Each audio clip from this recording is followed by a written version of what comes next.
Publius Ovidius Naso, known as Ovid in the English-speaking world, was a Roman poet who lived during the reign of Augustus. He was a contemporary of Virgil and Horace. He is best known for the Metamorphoses, a 15-book, continuous mythological narrative written in the meter of epic, and for collections of love poetry and elegiac couplets, especially the Amores and Ars Amatoria. His poetry was much imitated during late antiquity and the Middle Ages, and greatly influenced Western art and literature. The Metamorphoses remains one of the most important sources of classical mythology. Ovid is traditionally ranked alongside Virgil and Horace, his older contemporaries, as one of the three canonic poets of Latin literature. He was the first major Roman poet to begin his career during the reign of Augustus, and the imperial scholar Quintilian considered him the last of the Latin love elegists. He enjoyed enormous popularity, but, in one of the mysteries of literary history, he was sent by Augustus into exile in a remote province on the Black Sea, where he remained until his death. Ovid himself attributes his exile to karma error, a poem and a mistake, but his discretion in discussing the causes has resulted in much speculation among scholars. Ovid's prolific poetry includes the Heroides,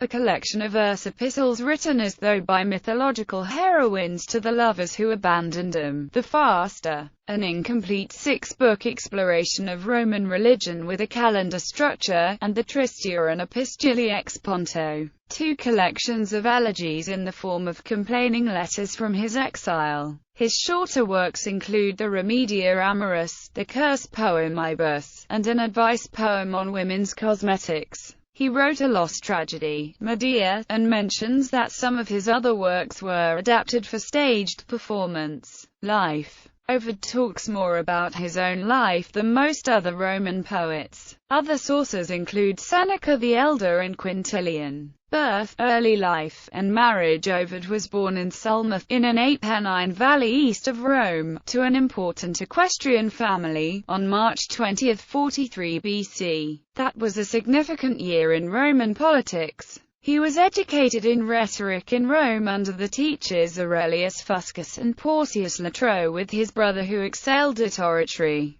His father wanted him to study rhetoric toward the practice of law. According to Seneca the Elder, Ovid tended to the emotional, not the argumentative pole of rhetoric. After the death of his brother at 20 years of age, Ovid renounced law and began traveling to Athens, Asia Minor, and Sicily. He held minor public posts, as one of the Tresviri Capitula, as a member of the Centumviral Court and as one of the Decemviri Latibus Illudicandis, but resigned to pursue poetry probably around 29–25 BC, a decision his father apparently disapproved of. Ovid's first recitation has been dated to around 25 BC, when he was 18. He was part of the circle centered on the patron Marcus Valerius Messala Corvinus, and seems to have been a friend of poets in the circle of Maecenas. In Trist. 4.10, 41–54, Ovid mentions friendships with Macer, Propertius, Horace, Ponticus and Bassus. Ovid was very popular at the time of his early works, but was later exiled by Augustus in AD 8. He married 3 times and divorced twice by the time he was 30 years old. He had one daughter, who eventually bore him grandchildren. His last wife was connected in some way to the influential gens Fabia and would help him during his exile in Tomish. Literary success. The first 25 years of Ovid's literary career were spent primarily writing poetry in elegiac meter with erotic themes.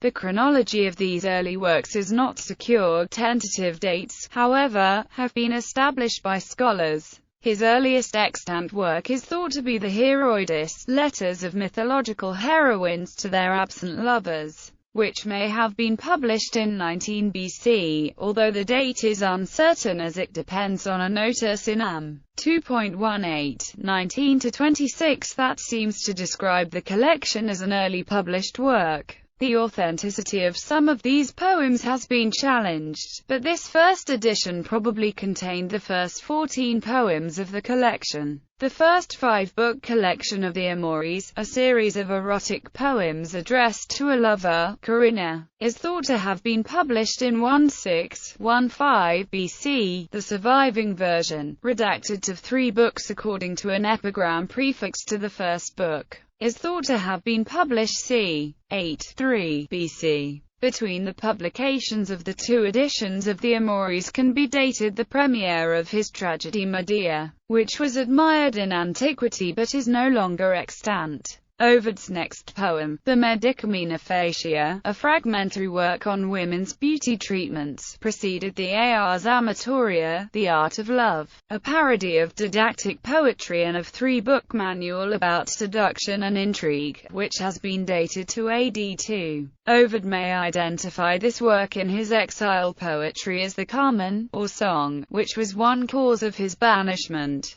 The Ars Amatoria was followed by the Remedia Amoris in the same year. This corpus of elegiac, erotic poetry earned Ovid a place among the chief Roman elegists Gallus, Tibullus, and Propertius, of whom he saw himself as the 4th member. By AD 8, he had completed his most ambitious work, the Metamorphoses, a hexameter epic poem in 15 books. The work encyclopedically catalogues transformations in Greek and Roman mythology, from the emergence of the cosmos to the deification of Julius Caesar. The stories follow each other in the telling of human beings transformed to new bodies, trees, rocks, animals, flowers, constellations, etc. At the same time, he worked on the Fasta, a 6-book poem in elegiac couplets on the theme of the calendar of Roman festivals and astronomy. The composition of this poem was interrupted by Ovid's exile, and it is thought that Ovid abandoned work on the piece in Tomish. It is probably in this period, if they are indeed by Ovid, that the double letters in the Heroides were composed.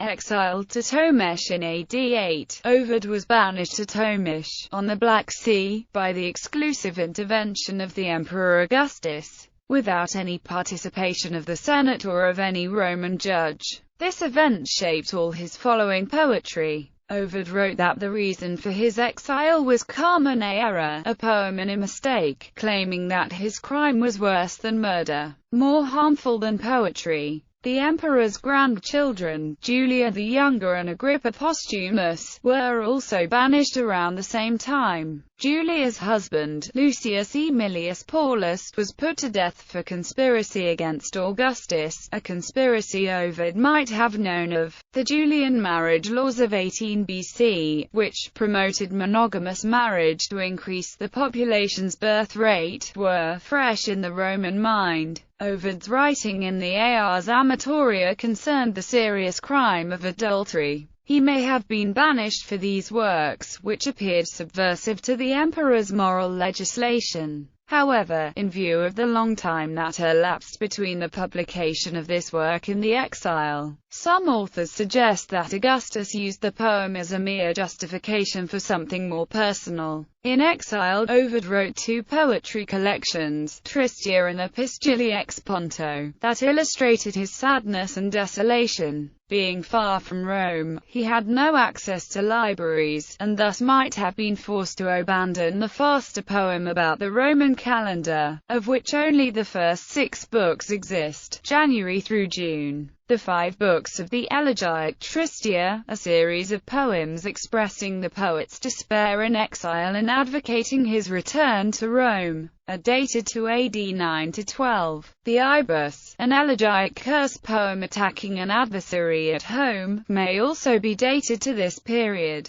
The Epistulae ex Ponto, a series of letters to friends in Rome asking them to effect his return, are thought to be his last compositions, with the first 3 books published in AD 13 and the 4th book between AD 14 and 16. The exile poetry is particularly emotive and personal. In the Epistulae he claims friendship with the natives of Tomish and to have written a poem in their language. Yet he pined for Rome, and for his 3rd wife, addressing many poems to her. Some are also to the Emperor Augustus, yet others are to himself, to friends in Rome, and sometimes to the poems themselves. expressing loneliness and hope of recall from banishment or exile. The obscure causes of Ovid's exile have given rise to endless explanations from scholars. The medieval texts that mention the exile offer no credible explanations, their statements seeming correct interpretations drawn from the works of Ovid. Ovid himself wrote many references to his offense, giving obscure or contradictory clues.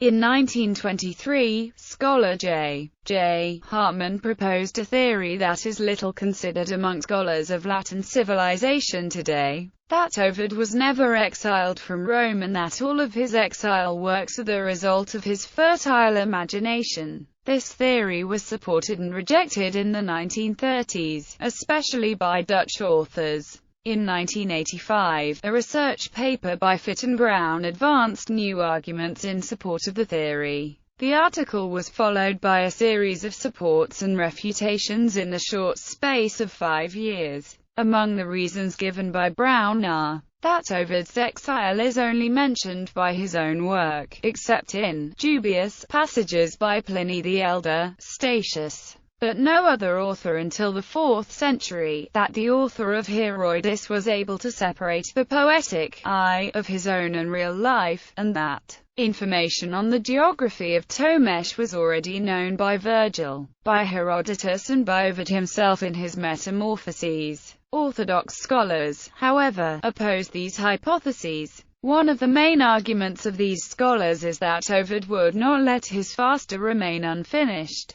mainly because this poem meant his consecration as an imperial poet. Ovid died at Tomesh in AD 17 or 18. It is thought that the Fasta, which he spent time revising, were published posthumously. He was allegedly buried a few kilometers away in a nearby town.